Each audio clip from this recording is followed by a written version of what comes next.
আসসালামু আলাইকুম। 2024 সালের ডিগ্রি দ্বিতীয় বর্ষের রেজাল্ট গতকালকে প্রকাশ পেয়ে গেছে। এ বিষয়টা সকলেই অবগত। দেখো, এ ভিডিওতে আলোচনা করব তোমাদের যাদের রেজাল্ট খারাপ হয়েছে, অর্থাৎ ফেল করেছো বা টেনে টেনে পাশ করেছো, তাই না? টিটিপি বলে টেনে টেনে পাশ করেছো, তাদের কি করা উচিত। দেখো, এবছর মোট পাশ করেছে কত, দেখো, 93.53%। কিন্তু এটা কিন্তু অনেকেই পাশ করেছে, ঠিক আছে, হালকা কিছু ফেল করেছে, কিন্তু তারপরেও এর মধ্যে যারা ফেল করেছো তারা কি করবে। দেখো, তোমাদের রেজাল্ট অনেকের হতে পারে দুই কোয়ালিটির রেজাল্ট হয়, ঠিক আছে। একটা ধরো ফেল করেছো, আর একটা হয় ফেল করোনি কিন্তু টেনে টেনে পাশ করেছো, ধরো ডি পেয়েছো, ডি পেয়েছো, তাই না? তুমি আবার অনেকে আছে যে রেজাল্ট ভালো হয়েছে কিন্তু 2-1 মার্কের জন্য ফার্স্ট ক্লাস পাচ্ছ না, তাই না? এখন এই তিনটা বিষয় নিয়ে আলোচনা করব। প্রথমে আসি, ধরো যারা ফার্স্ট ক্লাস পাচ্ছ না তারা কি করবা। দেখো, মনে করো সবগুলো তুমি বি পেয়েছো, বি প্লাস পেয়েছো, ঠিক আছে, সবগুলাই। শুধু একটা মাত্র ডি পেয়েছো, ঠিক আছে, একটা মাত্র কি পেয়েছো, ডি পেয়েছো। এখন তোমার যদি মনোবল থাকে 100% তোমার বোর্ড চ্যালেঞ্জ করা উচিত, ঠিক আছে।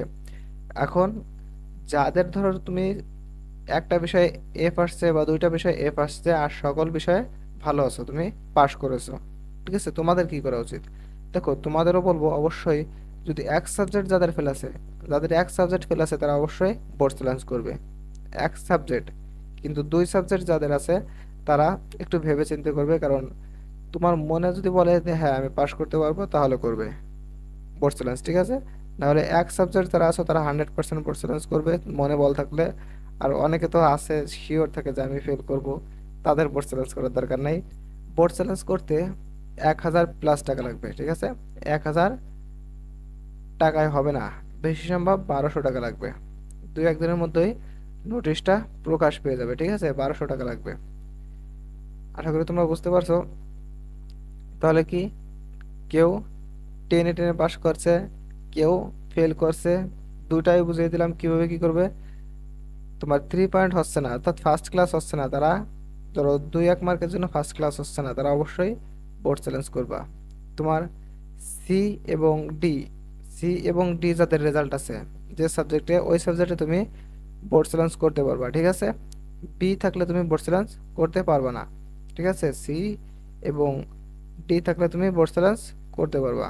এখন আসি, বোর্ড চ্যালেঞ্জ করলে কি আসলে রেজাল্ট চেঞ্জ হয়?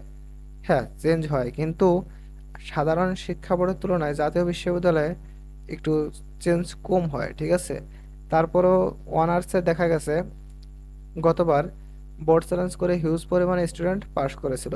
এটা নিয়ে কিন্তু আমাদের ভিসি স্যার, অর্থাৎ জাতীয় বিশ্ববিদ্যালয়ের ভিসি স্যার একটা সংবাদ সম্মেলনে বলেছিল যে এইরকম বোর্ড চ্যালেঞ্জ করার পরে হিউজ পরিমাণে একটা স্টুডেন্ট পাশ করেছে, আমি তো এখন ভয়ে আছি যে তারা কি করে বসে, ঠিক আছে। তাহলে বোঝাই যায় বোর্ড চ্যালেঞ্জ করলে রেজাল্টটা চেঞ্জ হয়, কিন্তু অন্যান্য বোর্ডের তুলনায় জাতীয় বিশ্ববিদ্যালয়ে একটু কম চেঞ্জ হয়। এবং বোর্ড চ্যালেঞ্জ করতে 1200 টাকার মতো লাগবে, ঠিক আছে। আর তোমাদের যা বললাম, দুই সাবজেক্টে ফেল করলে তোমার মনে বল না থাকলে তোমার বোর্ড চ্যালেঞ্জ করার প্রয়োজন নেই। কিন্তু এক সাবজেক্টে ফেল করলে মনে বল থাকলে 100% বোর্ড চ্যালেঞ্জ করবে। এবং ধরো তোমার সব সাবজেক্টে বি আসছে, একটা সাবজেক্টের জন্য, একটা সাবজেক্টে সি কিংবা ডি আসছে, তুমি ফার্স্ট ক্লাস পাচ্ছ না, তাহলে তুমি অবশ্যই বোর্ড চ্যালেঞ্জ করবে, ঠিক আছে। আর 2-1 দিনের মধ্যে বোর্ড চ্যালেঞ্জ এর নোটিশটা প্রকাশ পেয়ে যাবে। বোর্ড চ্যালেঞ্জের নোটিশ প্রকাশ পাওয়া মাত্র আমরা তোমাদের জানিয়ে দেবো। প্রিয় শিক্ষার্থীবৃন্দ, শিক্ষা সম্পর্কিত যে কোনো সঠিক নিউজ সবার আগে পেতে অবশ্যই আমাদের চ্যানেলের সাথেই থাকুন। ফেসবুক থেকে দেখলে অবশ্যই পেজটা ফলো দিয়ে রাখবে, এবং ইউটিউব থেকে দেখলে অবশ্যই সাবস্ক্রাইব করে রাখবে। তো ভালো থাকো তোমরা সবাই, আল্লাহ হাফেজ।